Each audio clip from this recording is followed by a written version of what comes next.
Hello everyone and welcome to Inside Rugby with Mark. If you haven't been here before, my name is Mark. I'm a Kiwi bloke who's retired here in beautiful Cancun in Mexico, and I'm a massive rugby fan, and that's why I make these videos. Now today's the pre-game show. I'm going to be talking about that massive game that's coming up on Saturday between the New Zealand All Blacks and the South African Springboks, being played at Ellis Park in Johannesburg. And there's plenty to get through, so let's get into it right now. Now the New Zealand team has been announced. Scott Robertson has finally announced the team. If you haven't checked out my video on the South African team that Rassie selected and announced a couple of days ago, go and check that out now, because I've got my views and opinions on that. But in this video, I'm going to go through the New Zealand team. We're going to talk about the strategies on Saturday and what I think is going to happen, and what we have to watch out for as viewers of this great game, because there's going to be much going on in this game. Now let's start off with the All Blacks and see who they've finally chosen. There's been a lot of discussion around the makeup of this team and who we were going to see come out onto Ellis Park on Saturday. So let's get into it. Starting off in the forwards, and the front row battle is going to be one of the things that I'm looking forward to in this game. And the All Blacks have selected Tamaiti Williams, Cody Taylor and Tyrell Lomax as their front row. So I think this is a very good front row. I'll get into more specifics later in the video, but for now I'm just going to go through the All Blacks team. And then in the locking position, we see Scott Barrett returning for the All Blacks. And the other side of the scrum, we're going to see Tupou Vaa'i. Yes, the young man has been given his opportunity to start against the mighty Springboks, so this is going to be a great opportunity for him. Then moving into the back three and the loosies, I did a specific video about this during the week, and if you would have remembered, I chose Blackadder, Sam Cane and Ardie Savea, and that's exactly what Scott Robertson's gone with to start this game. So that's a very interesting combination there. Again, more detail on what I think about that later on in the video. And that's going to be the starting 8 for the All Blacks, so very interesting, pretty much predictable I think. And now let's have a look at the bench for the forwards for the All Blacks. Okay, so it's a 5-3 split that Razor's gone with for this game. For the forwards, we're going to see Asafa Amua, Tuanga Fasi, Fletcher Newell, Sipani Finau and Sam Dowry. So there we go. Those are the 5 forwards we're going to come on the field. And again, I'm going to talk about the composition of that bench shortly in the video, so stay tuned for that. So let's have a look at the All Black backline now that's been chosen for the game. We'll start off at fullback. Beauden Barrett's been selected at fullback. Probably no surprises there to anyone. On the wings, we've got Caleb Clark and Will Jordan. And then coming inside, we've got Rico Ioane as outside centre and Geordie Barrett as inside centre. Moving into number 10, Damien McKenzie gets the nod again, and TJ Perenara is going to be the starting halfback. So there we go. That's the back line that's going to start the game for the All Blacks. And then coming off the bench, because it's a 5-3 split, we're going to see Cortez Ratama, Anton Leonard-Brown and Mark Talia. So that's the All Black team that's been selected to play against the Springboks on Saturday in the first test at Ellis Park in Johannesburg. Now let's get into the strategy and what I think is going to happen. Well, there's a lot of different factors going into this game that we need to consider. The first one for me, a lot of these All Blacks are going to be playing their first game at Ellis Park in Johannesburg. And that means a whole lot of things. That means a hostile crowd, that means altitude, that means you know, pressure like they've never been under before on a rugby field. So that's going to be very, very interesting to see how they go. And also the effect of the altitude, not only on the players but also on the kicking. Yes, us poor golfers love to play in Joburg because the ball travels an extra mile or two and makes us look good. So it's the same for the kickers. They're going to get some benefit out of that as well. Now, looking at the different areas of the game that I think are going to be really critical, let's break it down and have a look. And we'll start off with discipline, because it's one of my favourite things and it always has an impact on a game, whether it be giving away penalty kicks or whether it be yellow cards or even red cards. And we all remember, if we're a Kiwi, back to that Rugby World Cup final last year. So looking at discipline now, I think the two teams are pretty well matched up when it comes to possibilities of giving out discipline issues in this game. So they're going to have to be really careful, and the loose trio on both teams are going to have to be specifically careful when it comes to getting in there in the breakdown, because that's where some of the indiscretions can actually be rewarded in a yellow card. So we're going to have to keep our eye on that area of the game. I think that's going to be fundamentally important, and discipline in general. Neither of these teams can afford to lose a player against this opposition. It's going to be costing them points, that's for sure, but more importantly, it's going to be costing them possession. Talking about possession, when it comes to getting ball, it's going to be critically important in this game. I'm going to stop using the word domination or dominance, because I don't think that's really applicable. I think what's going to be really critical in this game is that either team getting good quality ball. Now, I've seen plenty of rugby teams win matches with only getting 40% possession, but they've used that ball in a very, very good and critical way. And I think that's what's important in this game. A lot of people are talking about the South African forwards dominating the All Blacks. Well, first of all, I don't think they're going to dominate the All Blacks, and I think the All Blacks are going to get sufficient amount of ball to be able to use their weapons out wide, and I think that's going to be a really critical factor of this game. So I'm not looking for the South Africans to have 80% of possession through forward domination. What I'm looking for in this game is I'm looking for the All Blacks to get enough quality ball that they're able to use their creativity and their backline to be able to score points against this South African team. So I think possession is going to be really important, but I think if the South Africans do get a lot of possession and they're able to use this new look backline and this new style of play by getting the ball out wide more, then I think that could be a dangerous proposition for the All Blacks. Okay, on to the next point, and it's kicking. And as I mentioned earlier, altitude in Johannesburg, it helps the kickers in terms of finding distance.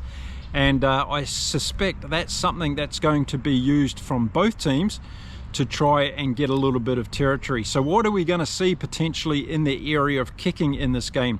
Well, first of all, the number 9s and their box kicks. As I've said in previous videos, I'm not a huge fan of TJ Perenara because I think he takes too long with his box kicks, and that could be an area where South Africa target New Zealand in this particular game. So look at the speed in which the Springboks defence is getting up on TJ Perenara as he prepares to do a box kick, and see whether or not those box kicks are actually penetrating and being contestable, because that's going to be another important factor in this game for the All Blacks.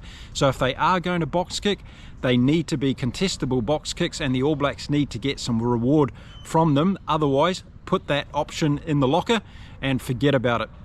On the South African side, again, Cobus Reinhardt, I think he's very capable of doing good box kicks, but I think he's in this team for his fast distribution and also his ability to run from the base of the breakdowns and from the scrum. So look for Reinhardt to be doing some of those darting runs and setting up more options out wide for the Springboks. Now, when it comes to kicks in general play, I think one of the reasons Jordie Barrett is in this backline for the All Blacks is because he has a massive boot on him. We're talking about altitude here again at Ellis Park, so I think this is part of the All Blacks strategy, is to use Jordie Barrett's big boot to help the All Blacks exit properly out of their own 22. We've seen that as being a bit of a problem for them in the games so far this year, and I think Jordie Barrett's going to be used in that role a little bit more. We also saw him do that great little chip kick over the top of the Argentinian defence in Game 2 against the Pumas in Auckland, and that set up that great try for Damian McKenzie on that particular occasion. So are we going to see Jordie Barrett doing those little chip kicks over the South African defence? Because that's something I think that can open them up. On the South African side, well, we've got Rassie at the back. I think he's more aligned to counter-attacking with a running ball rather than kicking it, but he's got a good boot on him and he can use it. But we've got Sasha Feinberg in Ngoma who's going to be playing at number 10, and he's got a great kick on him. Look for him to go for some 50-22s. That could be a really good option. And talking of 50-22s, I see Damian McKenzie trying the same thing for the All Blacks. At the back, the All Blacks have got Beauden Barrett, another kicking weapon. So there's going to be some interesting kicking options in this game. The question is, who's going to take them, and is ball in hand going to win over on the kicking strategy? Because I think the teams are going to want to keep the ball in hand, particularly to try and tire the other team out, and that's going to be a really interesting strategy in this particular game. Now in terms of goal kicking percentages here, I think the teams are pretty even. Again, Sasha Feinberg and Ngomazulu is pretty accurate with his goal kicking. He's got a good record so far since he's been in the Springbok jersey, and Damien McKenzie's been nailing his kicks as well. I'd just like to see him get a little bit further out from the shot clock than what he does. He leaves it to the last couple of seconds, McKenzie, when he's taking shots at goal, and we've already seen him have that one little hiccup, haven't we? So I think as far as goal kicking goes in this game, the teams are going to be pretty even. It's going to depend who turns up on the day when it comes to that. And of course, the South Africans have Handré Pollard in their locker as well on the bench, so he can come on and cause the All Blacks some issues when it comes to goal kicking if the Springboks are in need of that throughout this game. So goal kicking, I'm putting it down to a pretty even stat when it comes to this particular game. Now defense, this is going to be a really interesting one because it's going to potentially create the outcome of the game, I think, in terms of one team having a little bit of lapse in concentration and allowing the other team in for a couple of tries, and that's going to be the big difference in this game. So looking in the midfield for South Africa, we've got Damian Deolandi and we've got Jesse Kriel, two really good defensive players. And I think that's one of the main reasons they've been selected in this team. Rassie knows what they can offer the Springboks when they're under pressure. Now the All Blacks are going to have to find some ways through the South African defence, and I've already mentioned it in this video. I think some of those little chip kicks over the top of Deolandi and Jesse Kriel turn the South Africans around, but do it in a way where it doesn't allow them to counter-attack very easily. So by that I mean make sure it's contestable, make sure you've got the All Black support running up there, and I'm talking about the loosies, I'm talking about the number 9 and also the wingers getting onto that ball and trying to put a lot of pressure on the South Africans. We know if those kicks go too deep that the South Africans are very good on the counter-attack, and the All Blacks have got to be careful not to do that. So I see options where the South Africans are going to be able to push up and push the rush defence on the All Blacks. The All Blacks are going to try and find ways to beat that, and I think those cross-field chip kicks are going to be an option that they try out. They've got to be very careful because of course Renser and also Colby on the wings can create big problems for you if the ball goes to hand too easy. Now both teams are really good at defending their line, so if we see pick and goes close to the line, I see a lot of big heavy defence going in here, but it can be an area that can be exploited. So whatever team loses out on that close to the line defence is going to have a couple of tries scored against them. We've seen the All Blacks on many occasions be really good close to their line. They're going to have to be at the top of their game against the Springboks team, because if there's any set pieces, whether it be lineouts or scrums close to the All Blacks line, the South Africans are going to see that as a great opportunity to be able to score a try. So the All Blacks are going to have to put on massive defence when it comes to the South Africans being close onto attack. This goes back to the kicking strategy, and I think Sasha Feinberg and Ngomazulu is going to put in those long raking kicks that put South Africa down deep into the All Black territory so they can use their set piece and test out the All Black defence. So keep your eye on that one. I think that's going to be a big part of this game. Now another area I want to focus on in this game is going to be ball in hand. I think it's more critical for the All Blacks that they keep ball in hand in this game than it is for South Africa, and I talk about that because if we look at what happened against Argentina were able to score 38 points against the All Blacks in that first game in Wellington. Yeah, the All Blacks didn't play so well, but Argentina were able to execute the points because the All Blacks, in my opinion, gave them too much ball. And if the All Blacks do that to South Africa and South Africa start piling on the points, the All Blacks are going to have trouble getting back into this game. I see the way that the All Blacks win this game is by keeping the ball in hand, putting a lot of pressure on the South African defence and tiring them out through the physicality and the fitness levels that the All Blacks have. Play this game at pace, use your execution skills to get out wide and to find gaps in the South African defence. This is going to make them do a lot of tackles, it's going to make them tire quickly, and if the All Blacks can score 3 or 4 tries in the first half, then it puts the Springboks under a lot of pressure. The All Blacks don't want to wait until the last 20 minutes to try and win this game. They want to try and do what they did against Argentina in Auckland just a couple of weeks ago. They want to put the pressure on the Springboks, try and put a lot of points on the board in the first half and see how they can handle keeping the game under control for the second half. Hello and welcome to halftime. In this video I just wanted to take a quick minute and let you know a couple of things. First of all, I could be sitting on the beautiful beaches here in Cancun enjoying my retirement by drinking some cocktails and getting a good suntan, but instead of doing that I chose to start a YouTube channel and share my passion of the game of rugby. I want to do that because I want to play a small role in helping this great game of rugby to grow across the world. I can only do that if I build a community, so you are the ones that help me do that. So here are 5 ways that you can help me grow this channel, and in response to that, help me grow the game of rugby in a small way across the world. Choose one of these things or select 3 or 4 of these things that are comfortable for you, and I would be really grateful of that. Another thing that I want to point out in this particular halftime break is that over 80% of you who regularly watch my videos have yet to subscribe to the channel. This is very discouraging for me because I obviously know you like watching my videos, but you haven't hit that little subscribe button yet. Maybe you're somebody that doesn't subscribe to a lot of YouTube channels. Well, how about taking the plunge and subscribing to mine? I would be really appreciative of it. And finally, in this halftime break, if you haven't been here for a long time, I want to introduce you to our card system. Yes, we have a yellow and red card system on Inside Rugby with Mark. I won't stand for any abusive or obnoxious comments, and whether that's attacking me or attacking my audience, I'm going to make sure that's not stood for on this channel. So if you do it once, you'll get a yellow card. If you do it twice, you'll get a red card. And I'm pleased to report we've had very small numbers of people doing this. I have put out 2 red cards, so we've lost 2 people from this channel, but they were warned through a yellow card and now they're gone. So make sure you think about the comment you're going to post before you post it. Thank you. Now let's get back to the video. So how do the South Africans win this game? Well, one of the things I love about the South African team is their multifaceted way of playing the game with this particular team, and that's exactly why I think Sasha Feinberg and Ngomazulu is in the team. He gives the South Africans another option. He can run the ball and cause problems for the defense. He's got a great boot on him, so he's able to find a lot of distance, which is going to be very paramount at Ellis Park. But he's also very good at distribution and creating gaps to do little flip passes to his outside backs and bring them into play.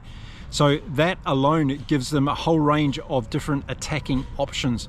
The other way that the South Africans could play this is rely on their forwards, go through the pick and goes, set up a number of different phases, tie the All Blacks out in tackling and defensive work, and then go wide and create opportunities out wide.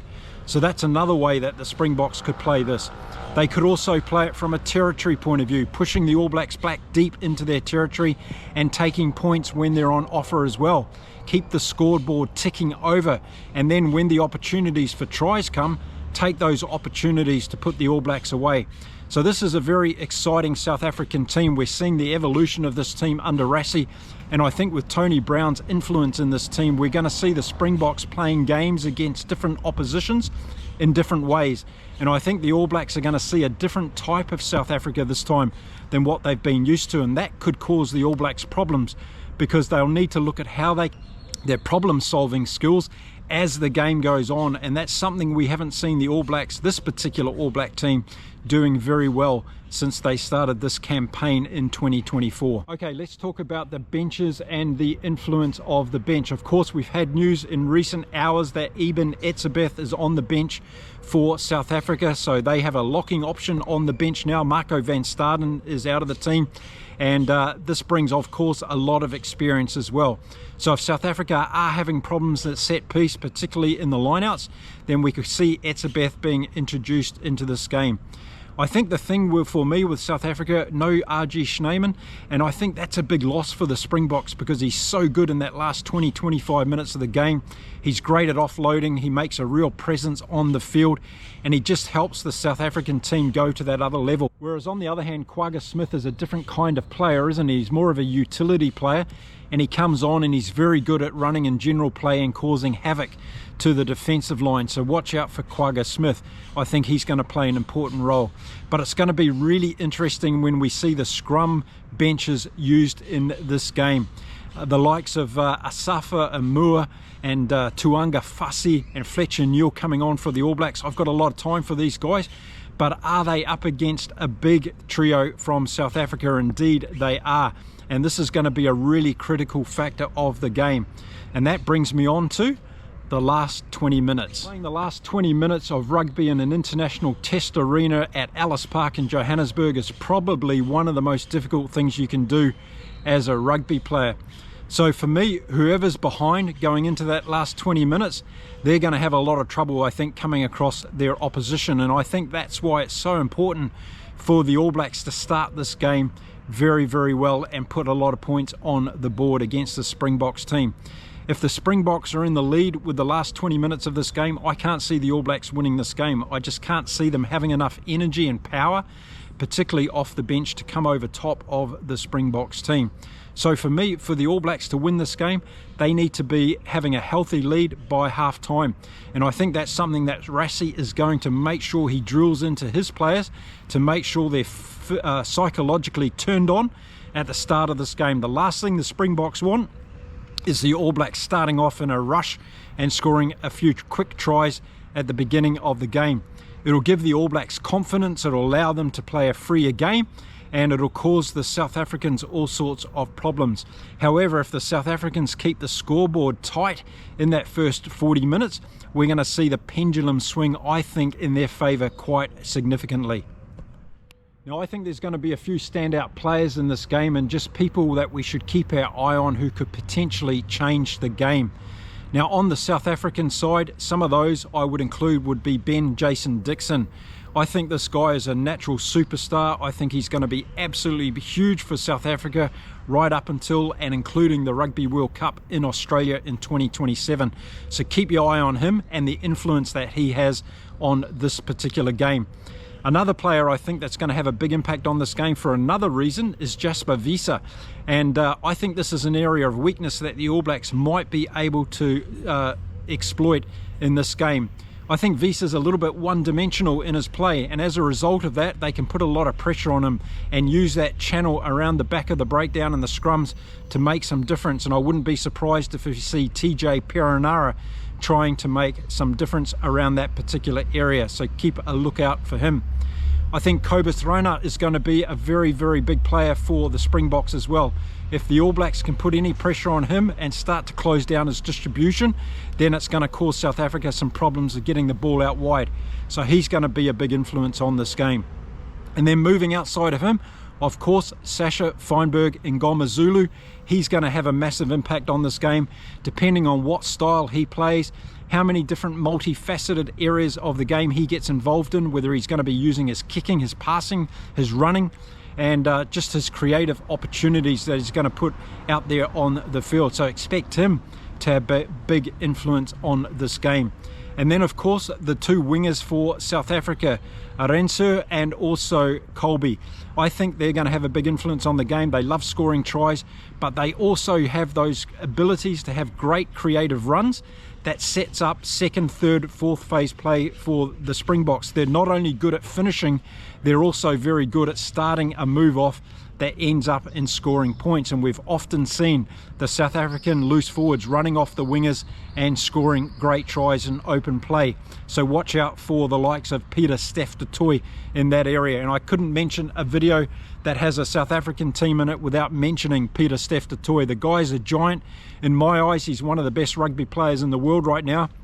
He's playing at lock in this game, and I don't think that's going to distract at all in terms of his ability. So he's going to be another one that we need to keep our eye on in this particular game.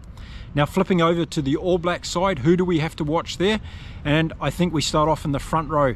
I think there's an opportunity here for the All Blacks to get some pressure and disrupt the South African scrum.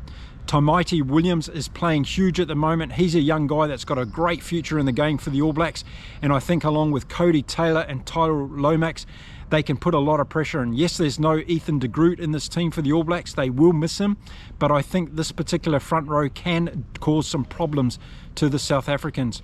I think the loosies also for the All Blacks can have a big influence on this game, but it's going to be around their pace and their execution. I want to see the All Blacks play at pace and speed in this game. But to do that and for it to work, they need to execute their skills very well. So their passing needs to be great, their tackles need to be accurate, and they need to be putting in that physicality in terms of speed for the time that they're on the field. Now, a couple more players for the All Blacks that I think we need to keep our eye on. The 9 and 10, TJ Perenara and Damian McKenzie. If you've been watching my videos, you know I've been a little bit critical of these two, but I think I've also been fair in terms of TJ Perenara being too slow to get the ball out and to clear it.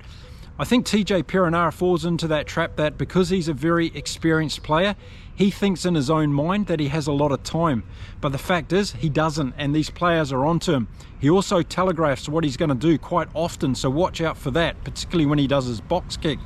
So he's going to have a big influence on his game. If the Springboks start to rattle him, he can also start to lose it in his mind. He's a little bit fragile when it comes to being upset. He's very emotional, which is a good thing at times, but I think the South Africans will try and rattle TJ Perenara.